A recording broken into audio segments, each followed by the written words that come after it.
Assalamualaikum warahmatullahi wabarakatuh. Perkenalkan, nama saya Afifah Mimta Aziza, NPM A1L081075, Prodi Bimbingan dan Konseling semester 6B. Baiklah, saya akan menjelaskan tentang dasar-dasar struktur organisasi. Sebelumnya minta maaf Bu, ini saya lagi kecelakaan. Baiklah, struktur organisasi yaitu tujuan pembelajarannya, yaitu setelah pembelajaran bab ini Anda diharapkan identifikasi 6 elemen struktur organisasi. Yang kedua, identifikasi karakter biokrasi. Yang ketiga, jelaskan organisasi matriks. Yang keempat, identifikasi karakter organisasi virtual. Yang kelima, tujuan mengapa manajer ingin membuat organisasi tanpa batas. Yang ketujuh, tujuan bagaimana struktur organisasi berbeda dan kontraskan model, struktur, mekanisme, dan organisasi. Yang kedelapan yaitu menganalisis implikasi perilaku dari desain organisasi yang berbeda. Yang ke-9, tunjukkan bagaimana globalisasi mempengaruhi struktur organisasi. Nah, apa itu struktur organisasi?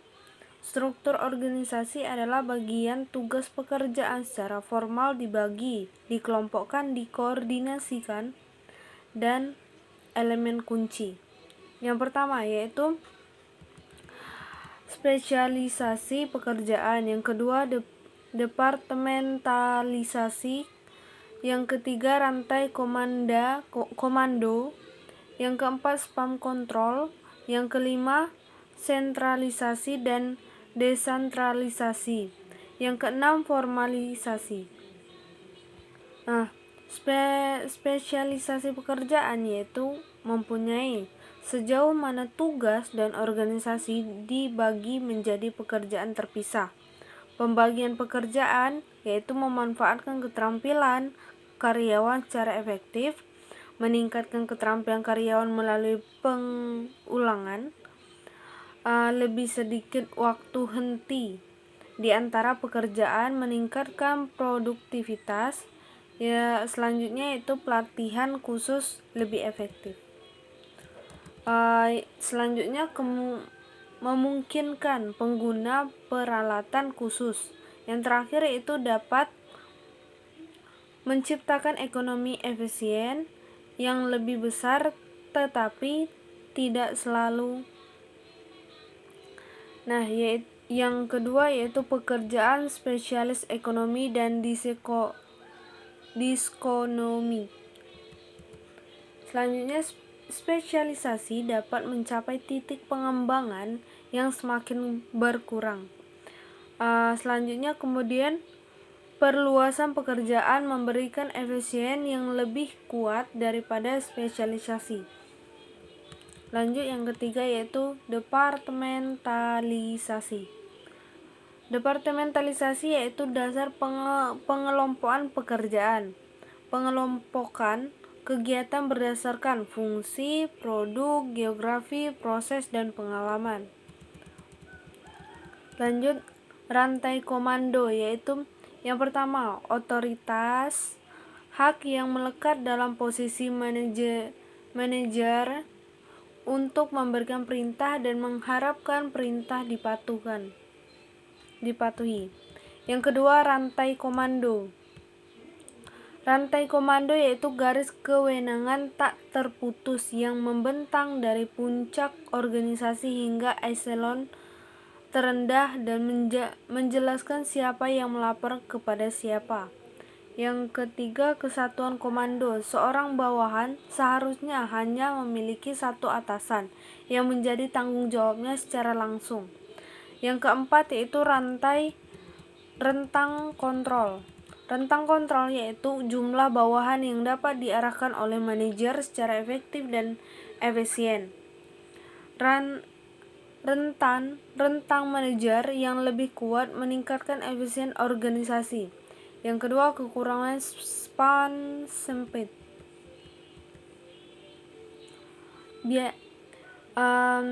biaya lapisan manajer tambahan, meningkatkan komplikasi komunikasi virtual, dan mendorong pengawasan yang lebih ketat dan mematahkan semangat otonomi karyawan.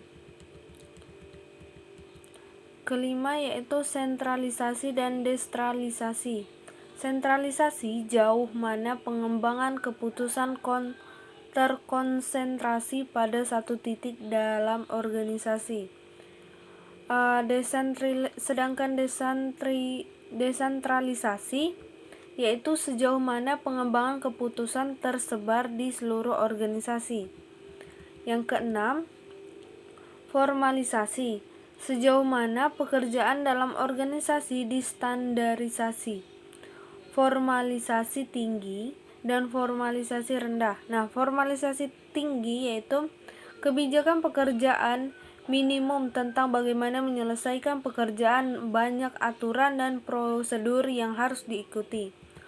Formalisasi rendah yaitu perilaku kerja tidak terprogram, karyawan memilih keleluasaan maksimal. Lanjut, struktur sederhana. Sebuah struktur yang ditandai dengan tingkat rendah departemen, rentan kendali yang luas, otoritas terpusat pada satu orang, dan sedikit formalisasi. Birokrasi yaitu struktur tugas rumit yang sangat operasional yang diciptakan melalui spesialisasi. Aturan dan regulasi yang sangat formal, tugas yang dikelompokkan di dalam departemen fungsional, otoritas terpusat, rentang kendali yang sempit, dan pengembangan keputusan yang mengikuti rantai komando. Penilaian birokrasi mempunyai dua kekuatan dan kelemahan, yaitu kekuatannya skala ekonomi fungsional, minimal duplikasi personal dan peralatan, komunikasi yang terikat, dan pengembangan keputusan terpusat. Nah, sedangkan kelemahannya yaitu subunit bertentangan dengan tujuan organisasi. Yang kedua, perhatian obsesi terhadap aturan dan regulasi. Yang ketiga, kurangnya keleluasaan karyawan untuk menangani masalah. Yang keempat, desain organisasi umum matriks. Nah, struktur matriks yaitu sebuah struktur yang menciptakan garis otoriter ganda yang menggabungkan departemen aliansi berfungsi dan produk. Opsi desain baru yaitu organisasi virtual. Organisasi inti kecil yang mengalihdayakan fungsi bisnis utama sangat tersentralisasi dengan little tautan pada compartmentalization. Yang kedua, memberikan fleksibilitas maksimum sambil berkonsentrasi pada apa yang organisasi lakukan dengan baik. Yang ketiga, pengurangan kendali atas bagian penting bisnis. Eksekutif kelompok yaitu konsultasi penelitian dan pengembangan independen field. Biro iklan, perwakilan penjual yang ditugaskan, dan pabrik di Korea Selatan. Lanjut, yang pertama itu strategi. Nah, strategi itu mempunyai strategi inovasi, strategi minimisasi biaya, strategi imitasi, dan yang kedua ukuran organisasi, yang ketiga teknologi, yang keempat lingkungan, dan yang keempat yang terakhir Manfaat spesialisasi telah menurun dengan cepat karena karyawan mencari pekerjaan lebih berharga secara intensif.